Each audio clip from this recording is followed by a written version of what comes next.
من كان يؤمن بالله واليوم الآخر فلا يؤذي جاره. النبي وحيري صلى الله عليه وسلم قفكي الله يومالك آخر رميي يونا درس كيسة جار كيسة يونا.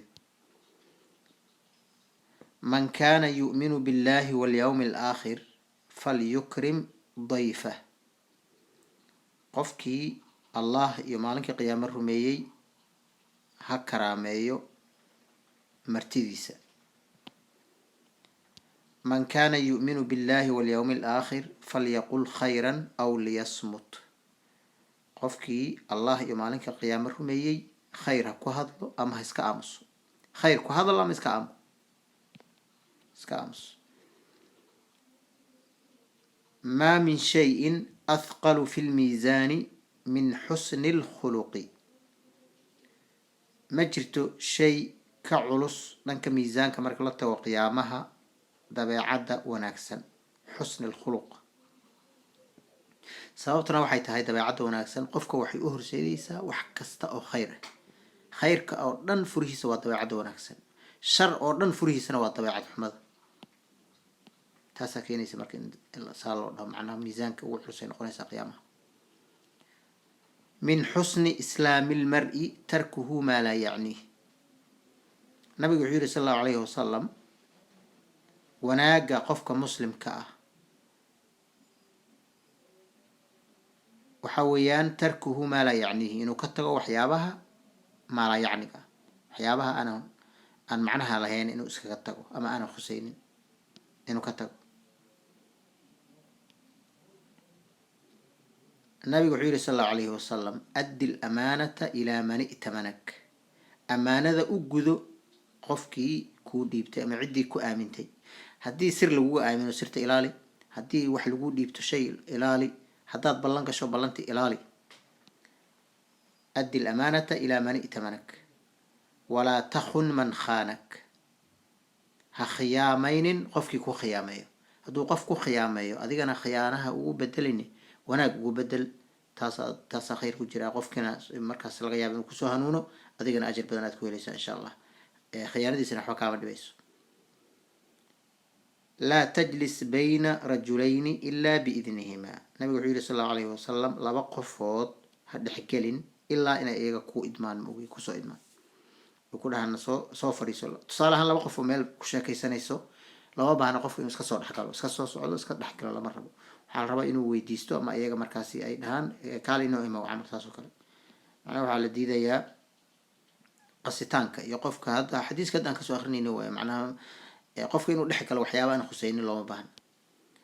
kuluu min atayibaati. nabigu wuxuu yidhi sal allahu alayhi wasalam waxyaabaha wan wanaagsan cuno. waxyaabaha wan wanaagsan maxaa kamid ah dee cuntada xalaasha wax kastoo wanaagsan oo ilaahay kuu xalaaltinimeeyey. waxyaabaha xunxun maxaa kamid ah hada wax ilaahay kaa xaaramtinimeeyey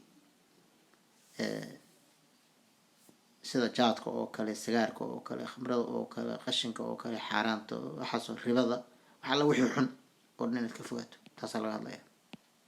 xoolaha dadka. khayru lasxaabi cinda allahi khayruhum lisaaxibihi. saaxiibka ugu wanaagsan allah subxaanahu watacaala agtiisa waa qofka ugu wanaagsan ee saaxiibadiis. qofka saaxiibkaaga waxaa kugu dhow, saaxiibka kugu dhow waa hooyada iyo aabbaha iyo xaaskaa ama ninkaaga ayaa kugu dhow. saddexdaas hooya ugu lambar 1, lambar 2 hooya ah, lambar 3 hooya ah, lambar 4 aabbaa noqonayo. markaa kadib bay imaanayaan dadka kale. marka qofka saaxiibkiisa ugu wanaagsan baa alla subxaanahu watacaala agtiisana loogu jecel yahay oo saaxiibka wanaagsan.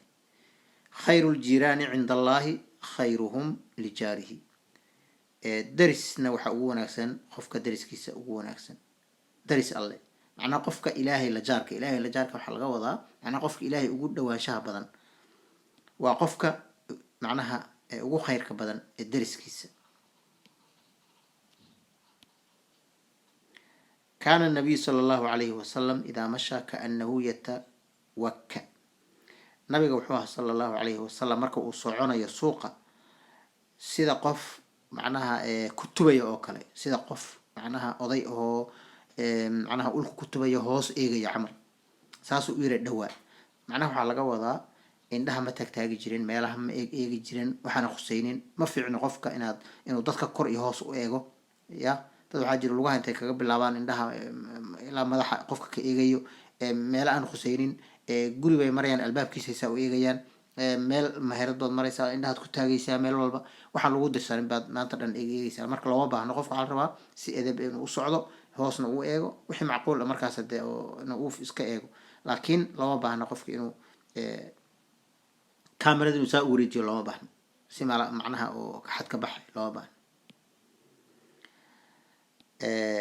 nabigu wuxuu yiri sallallahu alayhi wasallam arrahimuuna yarhamuhum arrahman kuwa naxariista رحمن كأون حريسته الله رحمن كأون حريسنا يا دا كون حريسنا يا دا أون حريسته أونك مركز سحير النبي صلى الله عليه وسلم ارحموا أهل الأرض وروح دولك كنول أون حريسته يرحمكم وحايدين حريسنا يوما في السماء الله سماد صريق الله سريه بايدين حريسنا يا هذا أون حريستان أونك معناه واحد دولك كنول حلقة وذا بني آدم كحيوان